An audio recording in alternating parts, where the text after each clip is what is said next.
Buenos días, buenas tardes, buenas noches, allá donde estés, desde donde me estés escuchando. Mi nombre es Harriet Uleva y esto es un mes más y una semana más, por supuesto, el espacio en CSNP Páganos del Mundo. Os doy la bienvenida un mes más y sobre todo, feliz año nuevo 2021. Espero que todo este nuevo año que ahora viene sea para nosotros pues algo diferente, un escenario diferente del que nos ha tocado vivir en el año anterior, puesto que, ya sabemos de sobra por las noticias, todas las calamidades por las que hemos tenido que pasar, que ojo, no han sido tantas calamidades cuando la naturaleza sí que ha vivido un poquitín mejor desde que nos quedamos encerrados en casa y decidimos que este virus se combatía quedándonos donde estábamos y no yendo de un lado para otro. Y bueno, pues no sé cómo estará en vuestro caso, pero donde yo vivo, la cosecha de naranja, que es ahora en invierno, en el principio del invierno, está siendo muy grande, realmente grande, porque la floración fue tan buena en primavera que ahora estamos viviendo una cosecha maravillosa debido a que nos hemos parado, a que el mundo ha parado. Pero aún así, lógicamente hay muchas cosas que no son tan buenas, así que como siempre os digo, os deseo, como os estaba diciendo antes, os deseo un felicísimo año 2021 a todos. En el programa de hoy yo venía un poquito a cambiar de tercio lo que siempre vengo a traeros. Sabéis que siempre os traigo mitología. De alguna manera esto también es mitología. Os vengo a hablar hoy de La Metamorfosis o El Asno de Oro de Lucio Apuleyo. Posiblemente este sea uno de mis libros favoritos. Me lo he leído un par de veces. Me parece un libro maravilloso. Realmente es es relativamente un desconocido. Hay mucha gente que sí que lo conoce, pero conozco realmente poca gente pagana que le dé la importancia que creo que debería tener. Así que por eso he decidido traerlo hoy aquí. Lógicamente esto también tiene, como siempre en todos los programas en los que yo estoy, acaba teniendo un mensaje oculto que ya veremos al final.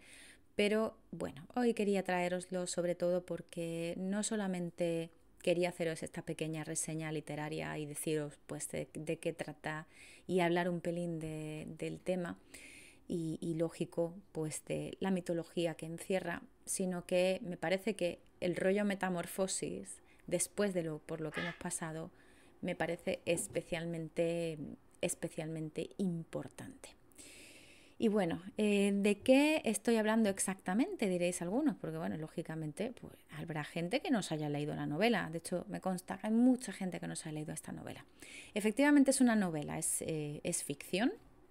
Es ficción, lo que pasa es que tiene, como decía, entretejida mucha mitología. Voy a hacer también un repasito por la mitología que tiene, pero claro, me gustaría deciros primero de todo qué es lo que tiene de especial el Asno de Oro, esta novela, y de qué va, porque bueno, pues voy a empezar a hablaros de un libro sin contaros de qué trata, ¿no?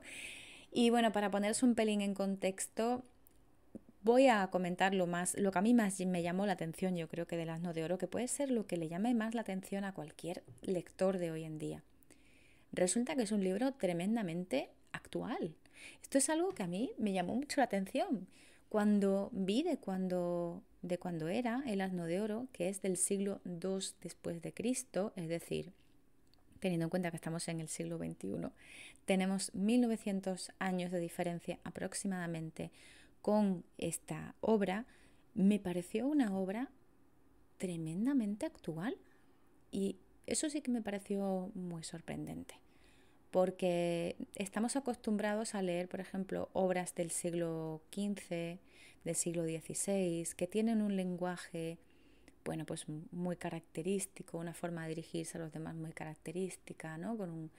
Por ejemplo, cuando estamos leyendo obras del siglo de oro español, o cuando leemos a Miguel de Cervantes, por ejemplo, sabemos que tienen otro lenguaje, otro discurso, otras inquietudes de alguna forma, ¿no? que responden a la cultura de aquel entonces. Sin embargo, el asno de oro de Apuleyo, yo creo que quizá por el contexto sociohistórico por el que se estaba pasando en ese momento, resulta terriblemente, por lo menos para mí, que vivo en España, me resulta terriblemente actual.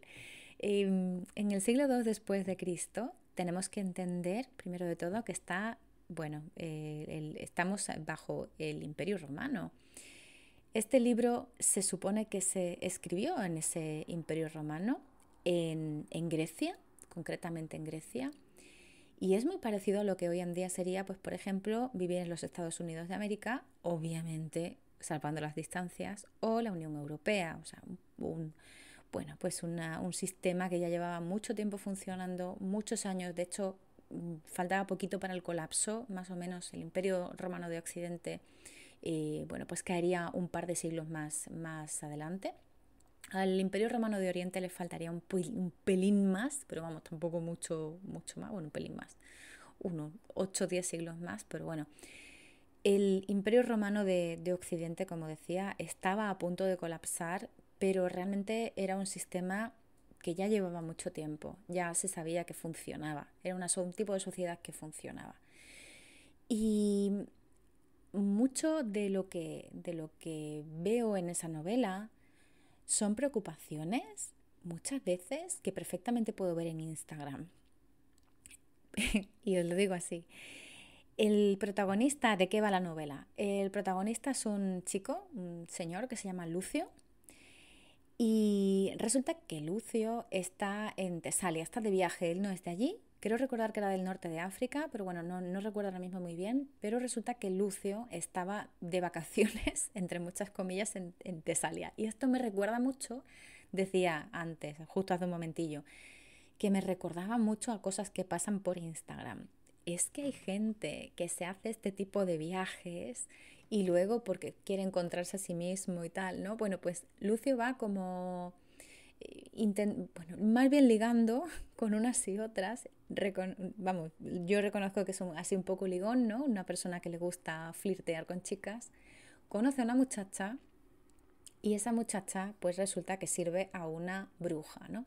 Y esa bruja tiene unos ciertos ungüentos, fijaros el tema, ungüentos, ¿qué bruja de Instagram de hoy en día no daría su vida prácticamente por estar en ese momento? Pues resulta que esta chica es una sirvienta de una bruja, entonces le dice, bueno, pues mira, esta mujer tiene un ungüento, se lo echa, se convierte en lechuza y se va volando. Y claro, se lo lleva allí a Lucio con muchísimas ganas, como buen turista de la época, pues resulta que Lucio se va allí con la chica y se atreve a ponerse el ungüento. Con tan mala suerte que en lugar de convertirse, no sé si era en lechuza o algo así, se acaba convirtiendo en un burro, en un asno. De ahí que se llame el asno de oro.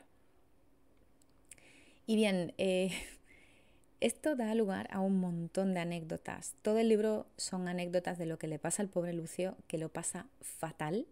La vida de un burro, de un asno, en ese momento es algo terrible. En ese momento y ahora. O sea, los animales son explotados y eso lo sabemos todos, ¿no? Hay un par de momentos en los que Lucio sí que lo pasa un pelín mejor y bueno, no quiero spoilear nada de lo que viene siendo la novela, porque realmente toda la novela para Lucio es ¿cómo decirlo? Es una lección de humildad para él. Es una lección de humildad desde que empieza prácticamente hasta que termina, de la cantidad de cosas que le pasan. No quiero spoilear nada de las historias de Lucio, pero hay un par de cosas muy interesantes que aparecen en este libro. De las cosas más interesantes que aparecen en este libro es que hay una gran cantidad de mitología entretejida.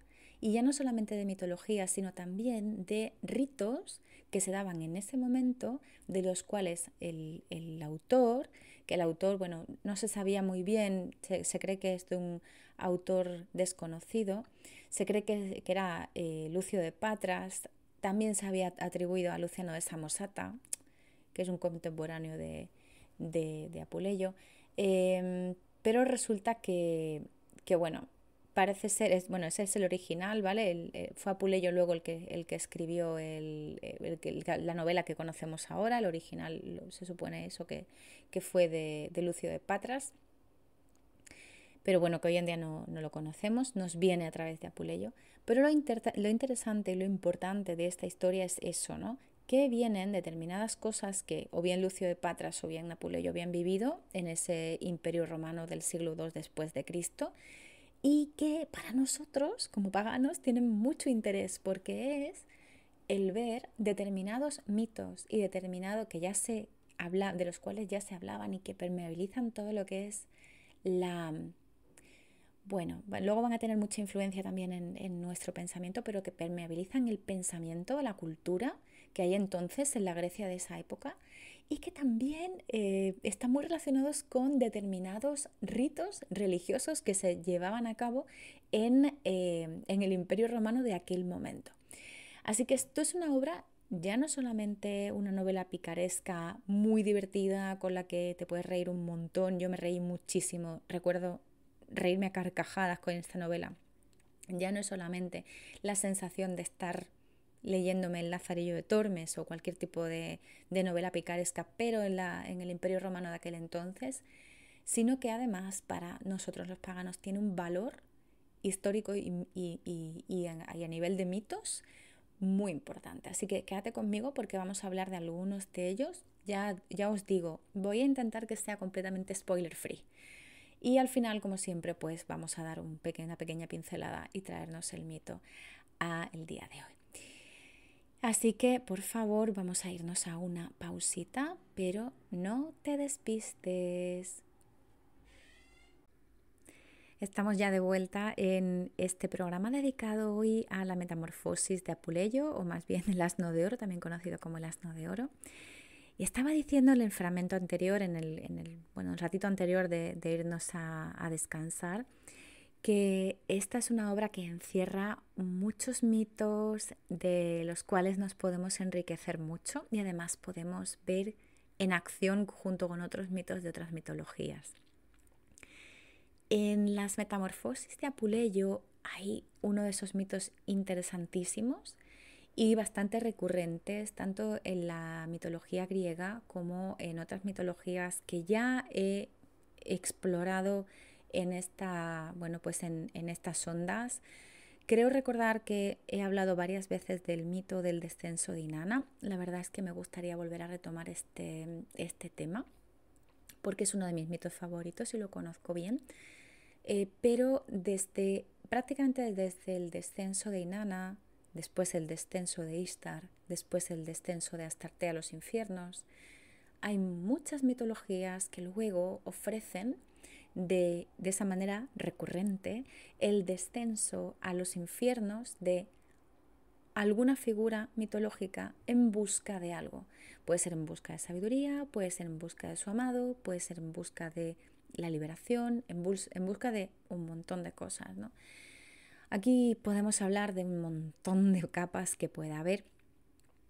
Y en cuanto al mito, quiero decir, y en el caso concreto de la metamorfosis de Apuleyo, del asno de oro, se nos cuenta un mito que entonces, como decía, subyace dentro de lo que es la cultura griega de aquella época, vuelvo a repetir, siglo II después de Cristo, hace aproximadamente 1900 años, subyace en esa cultura y además es heredero, como decía, de otros muchos descensos que ya hemos vivido en otras culturas, ya sea de la zona, ya sea de zonas limítrofes con Grecia y con Roma. Muy bien, voy a leer un pequeño fragmento de ese mito del que estoy hablando, que también es uno de mis favoritos. Se trata del mito de Eros y Psique, tal y como lo cuenta la novela. Hay muchos mitos de Eros y Psique. Entonces, en este caso lo voy a leer tal y como lo cuenta la novela. Para hacer un repaso, no lo voy a leer entero, ¿vale? Porque es súper largo. Me voy a quedar ronca si lo leo. De hecho, sería un programa de radio completo leer este mito. Voy a hablar voy a contar solamente el final del mito, o parte del final del mito, pero básicamente para que todos estemos en la misma onda Este mito consta de, bueno, hay un arreglo matrimonial entre Cupido, se le llama aquí, más bien era Eros, y Psique. Psique era humana y Cupido barra Eros era un dios, era el hijo de la diosa Venus Afrodita, ¿no? Según se quiera mirar. Y bueno, pues resulta que Venus Afrodita no está muy contenta con que Cupido barra Eros haya tomado esposa. Digamos que anula eso por mucho que Eros realmente sí está enamorado de Psique y Psique de Eros. Además sí que es bastante buena gente. Lo que pasa es que está mal informada o digamos, está mal asesorada, ¿no? De alguna forma en lo que le pasa a la pobre chiquilla. Y le pasan un montón de penurias. Algo muy parecido a todo por lo que pasa el pobre Lucio en la novela. Yo creo que por eso aparece, porque Lucio vive un infierno en la tierra. Y Lucio vive en un infierno en la tierra, igual que está viviendo, y es lo que viene a decir el autor, mucha de la gente que vive en ese primer mundo de la época. El primer mundo es primer mundo, pero dentro del primer mundo hay muchas realidades sociales. Y eso es lo mismo que sucede en el caso del asno de oro de Apuleyo, ¿no? Y bueno, sí que vive un descenso a los infiernos en sí. Y le pasa que para ganarse el derecho a estar con Cupido barra Eros, a quien ama, pues se le ponen una serie de pruebas, ¿no? Y bueno, llega el momento en el que tiene que bajar al infierno, ¿no? Y fijaros en lo que voy a leer ahora, porque es casi del final del mito. Se describe muy bien cuál era la estructura del Hades, del infierno, de la época en la que se encuentra esta novela. Así que vamos allá con el mito de Eros y Psique. Dirígete a una ciudad cercana, la muy noble Lacedemonia, y allí busca el monte Ténaro, donde hay una puerta del infierno que con camino directo te llevará al palacio de Orco. Has de entrar con 2 monedas en la boca y en cada mano un pastelillo de polenta. Cuando hayas avanzado un buen trecho, te encontrarás un asno cojo cargado de leña y una especie de mulero que te pedirá unos palos que se le han caído. Mas tú no digas ni pares, y así llegarás ante el río de los muertos que controla Caronte. La avaricia también reina en el infierno, y tanto Caronte como Plutón nada hacen gratuitamente. Si el barquero, el muerto, no paga el viaje, no cruza el río, y queda perpetuamente errante y sin descanso su alma. Por eso, aunque te pida dinero, no le respondas ni se lo des, ya que lo necesitarás. Acércate al barquero, un viejo escuálido, y págale, mas hazlo de manera que él coja el dinero de tu boca. Una vez cruzado el río, hallarás unas ancianas tejedoras que te rogarán que toques la tela. Sigue tu camino sin atenderlas, ya que es una de las muchas trampas que te ha tendido Venus. Pues si pierdes alguno de los pastelillos que llevas en tus manos, te será imposible salir de los infiernos. Por último, ante las mismas puertas del palacio de Proserpina, un perro gigantesco, temible y de fauces colosales está siempre vigilante. Ofrécele un pastelillo y podrás pasar. Entonces te recibirá amablemente Proserpina y te invitará a tomar asiento y opíparos manjares. Mas tú siéntate en el suelo y prueba solo un trozo de pan. Completado tu encargo, dale al perro otro pastelillo y a Caronte la moneda restante. Deshaz el mismo camino por el que llegaste y lograrás volver a ver la bóveda del cielo. Un último consejo me resta. No abras ni mires el contenido de la bujeta. Psique, tras escuchar los consejos de la torre, abandonó su idea suicida y emprendió el camino a los infiernos. Cumplió escrupulosamente las recomendaciones recibidas, mas cuando regresaba, su insana curiosidad pudo más que ella y abrió la bujeta. Pero dentro no había hermosura, sino un sueño infernal en todo semejante a la muerte que se extendió rápidamente por los miembros de la joven y la hizo caer al suelo como muerta. Entretanto, Cupido, ya restablecido de su herida y sin poder soportar por más tiempo la ausencia de su amada, se había escapado de la habitación donde había sido recluido por su madre y volando la buscaba. Cuando la vio, la socorrió y cerrando la bujeta consiguió sacarla de su letargo mortal. De este modo se presentó Psique ante Venus con la tarea cumplida. Pero Cupido, deseoso de que concluyeran tantas fatigas y tormentos para ambos, compareció ante Júpiter y le suplicó que resolviera la situación. El padre de los dioses y hombres accedió a ello y mediante su heraldo Mercurio convocó a los dioses a una asamblea. Dioses conscriptos, comenzó una vez reunidos los dioses. Todos conocéis a Cupido. Pienso que ha llegado la hora de refrenar sus ímpetus de juventud, pues es demasiado grande su fama de corruptor y adúltero. Por ello, y porque ha elegido una doncella y la ha privado de su virginidad, he decidido que la tenga, la posea, y abrazado a Psique, siempre goce de su amor. Y tú, Venus, añadió, dirigiéndole la mirada, no te entristezcas, ni temas un matrimonio desigual ni legítimo. Dicho esto, ordenó a Mercurio que trajera a su presencia a la joven. No se demoró el dios alado y poco después Júpiter, mientras le acercaba una copa rebosante de ambrosía, le dijo, toma esto, Psique, sé inmortal y no te separes nunca de tu querido Cupido. Este será un matrimonio perpetuo. Bueno, esto es solamente un fragmento del final, casi del final de este relato de Eros y Psique. Ya decía que es uno de mis mitos favoritos. No es ni más ni menos que el casamiento, el matrimonio sagrado entre el amor, el corazón y la mente. Psique es lo que significa. Me acuerdo que cuando estaba empezando en la Fellowship of Isis teníamos un Maggie the Greek parecido y recuerdo escuchar a Lady Olivia decir Eros y Psique se casaron, vivieron juntos para siempre y el nombre de su hija fue Alegría. Y recuerdo con mucha alegría pensar en eso, ¿no? En que cuando tus pensamientos y tus sentimientos se abrazan, vives en la alegría, vives en la plenitud. No tienes por qué vivir en la euforia, pero sí vives en la plenitud. Bueno, ese pensamiento aparte, este mito dice mucho de cómo vemos, y ya no solamente cómo veían los griegos, sino cómo vemos hoy en día también las relaciones. Pensamos que el amor todo lo puede. Esto es lo que sucede, lo que le sucede a la pobre Psique, que ha desobedecido las órdenes de lo que le han dicho. Baja, oye, tienes que cumplir la tarea que te ha puesto Venus, que es una tarea imposible. Y al final de la misión cae muerta, pues porque mete la pata, ¿vale? Parecido a lo que nos pasa mucho. Yo soy muy curiosa también, me habría pasado lo mismo que Psique. Y Cupido está ahí para rescatarla, para salvarla. Esto pasa en otros mitos, ¿eh? O sea, no solamente sucede en el mito de Psique. De hecho, le veo muchísimas, y ya lo he dicho antes, le veo muchísimas similitudes al mito del descenso de Inanna.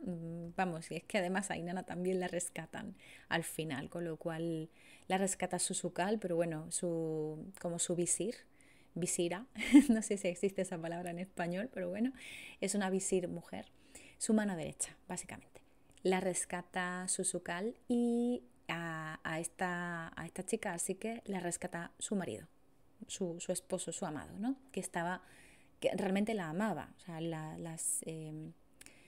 los pensamientos por los cuales Venus / Afrodita pensaba que ellos no podían estar juntos era porque ella era mortal y era como una relación asimétrica, ¿no? No puedes tener una relación asimétrica. Y el amor te santifica. Y fijaos esto, el amor te santifica, el amor te convierte en diosa. Las relaciones no pueden ser asimétricas. Subyace mucho de esto, del pensamiento que incluso podemos, pero también tenemos otro mensaje contradictorio, es el típico mensaje de el amor todo lo puede, ¿no? Ay, el amor no lo puede todo, esto lo sabemos ahora y lo pensamos ahora, pero realmente el amor no lo puede todo. No podemos esperar que Cupido venga a rescatarnos cuando estamos pasando por penurias, ¿no? Pero un amante, una persona que te quiere de verdad, pues yo creo que sí que lo haría. Eso es lo que creo que nos ha entendido de este mito.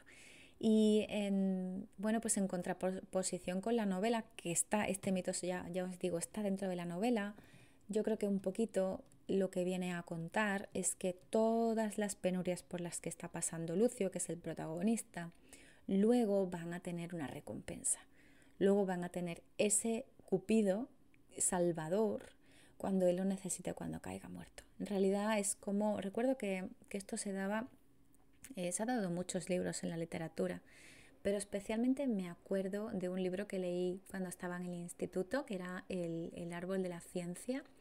En el Árbol de la Ciencia, el capítulo de en medio te cuenta todo el libro, ¿no? Y te hace como el resumen ideológico del libro. El hecho de que este mito de Cupido y Psique no es casualidad, no lo es. O sea, en realidad es la ideología, muestra la ideología de la novela y muestra la ideología del autor de la novela.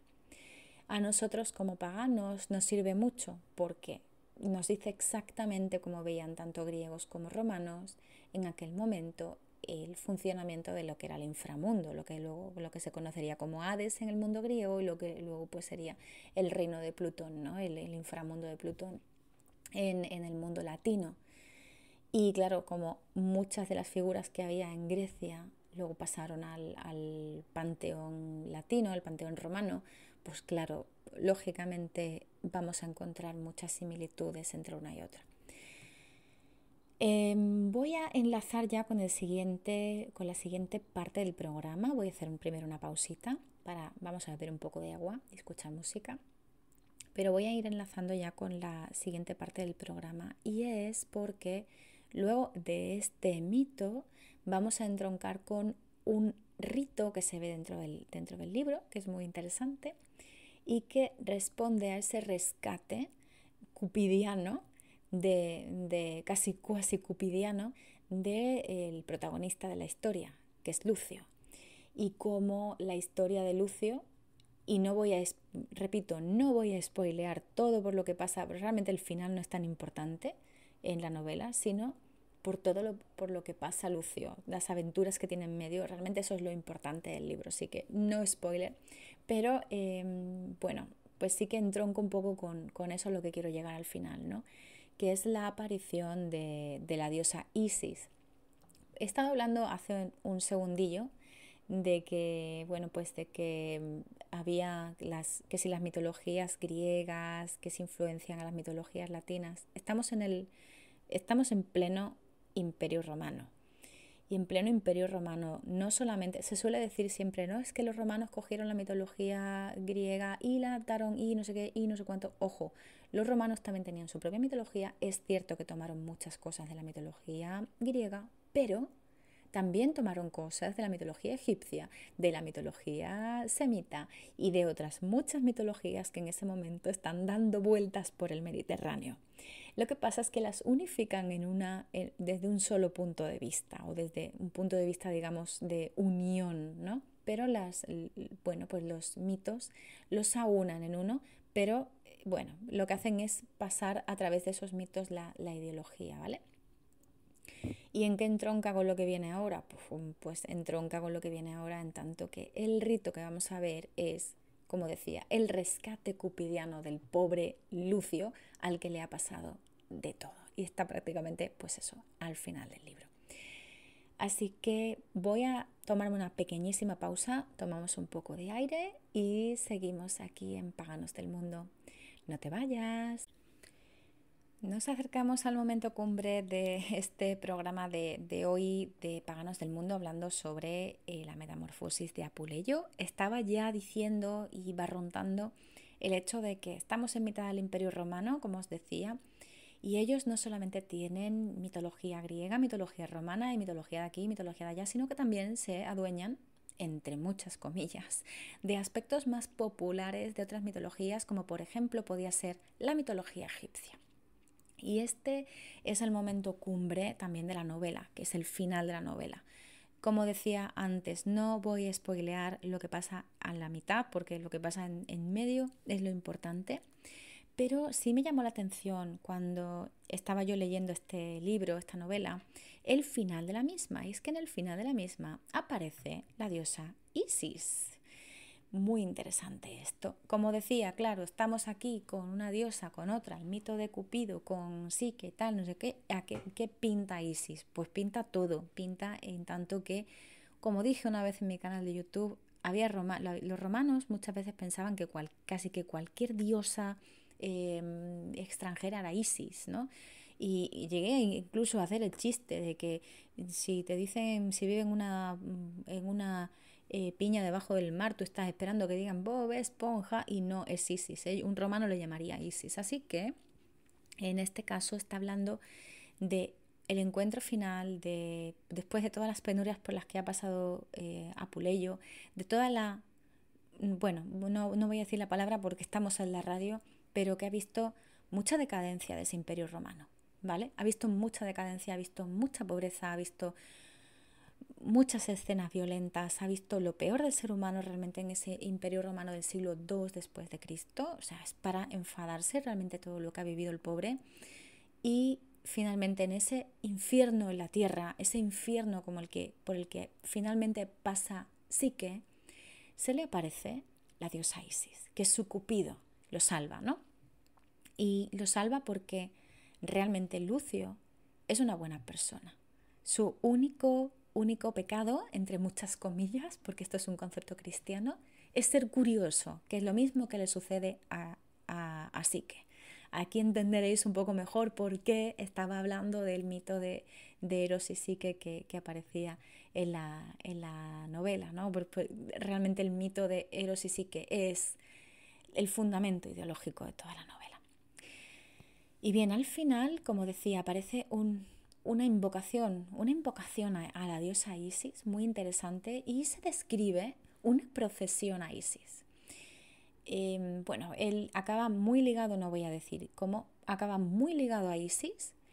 Y aquí está, os voy a leer directamente del libro, os voy a leer cómo es la invocación que le realiza Lucio a Isis al final del libro, porque me parece súper bonita y tiene muchísimas capas. No sé si me va a dar tiempo en todo el tiempo que tengo para desgranarla entera, pero vamos a hacerlo lo mejor que podamos. Y ahí va. Oh reina del cielo, tú, cierto, eres santa y abogada continua del humanal linaje. Tú, señora, eres siempre liberal en conservar y guardar los pecados, dando dulcísima afición y amor de madre a las turbaciones y caídas de los miserables. Ningún día, hora, ni pequeño momento pasa vacío de tus grandes beneficios. Tú, señora, guardas los hombres, así en la mar como en la tierra, y apartados los peligros de esta vida, les das tu diestra saludable, con la cual haces y desatas los torcidos lazos y nudos ciegos de la muerte, y amansas las tempestades de la fortuna, refrenas los variables cursos de las estrellas, los cielos te honran, la tierra y abismos te acatan. Tú traes la redondez del cielo, tú alumbras al sol, tú riges al mundo y huellas al infierno, a ti responden las estrellas y en ti tornan los tiempos. Tú eres gozo de los ángeles, a ti sirven los elementos. Por tu consentimiento expiran los vientos y se crían las nubes, nacen las simientes, brotan los árboles y crecen las sembradas. Las aves del cielo y las fieras que andan por los montes, las serpientes de la tierra y las bestias de la mar, temen tu majestad. Yo, señora, como quiera que para alabarte soy de flaco ingenio y para sacrificarte pobre de patrimonio. Y para qué decir lo que siento de tu majestad no basta facundia de habla, ni mil bocas, ni otras tantas lenguas, ni aunque perpetuamente mi decir no cansase, pero lo que solamente puede hacer un religioso, aunque pobre, me esforzaré que todos los días de mi vida contemplaré tu divina cara y santísima deidad, guardándola y adorándola dentro del secreto de mi corazón. A mí me parece una oración preciosa, honestamente. Me parece una oración con un amor y con una calidez y con una desesperación, pobrecito. Me parece una oración maravillosa. Y después de esto se habla de una procesión que hay en torno a Isis, en la zona. Lucio había pasado ya por todo, había viajado un montón y ya no está ni donde empieza la novela, ¿no? ¿Por qué acude a Isis? Acude a Isis porque es la diosa de la magia, ¿no? Había cometido un error en cuanto a que fue curioso, ¿no? Y por magia se transformó en asno, iba a decir en oso, en asno, en burro. Y claro, lógicamente tiene que acudir a una diosa de la magia con lágrimas en los ojos, con mucho arrepentimiento, para que le diga, oye, tú no solamente eres la señora de la magia, tú nos proteges a los seres humanos, eres como la intermediaria, ¿no? Y cuando estaba leyendo este fragmento, la primera vez que lo leí, me pareció muy parecido, muy similar a, y a lo mejor hay gente que esto no le gusta, pero yo lo voy a decir, me resultó muy similar a el Ave María. Y es porque el culto a María, como viene lógico, viene de la Iglesia Católica, que viene del antiguo Imperio Romano, que faltaría muy poquito para que Constantino abrazara el cristianismo, si no lo había hecho ya cuando se escribió esta novela, y la convirtiera el cristianismo en la religión oficial del Imperio Romano de Occidente y también del de Oriente, lógico, vamos, de todo el Imperio Romano en definitiva.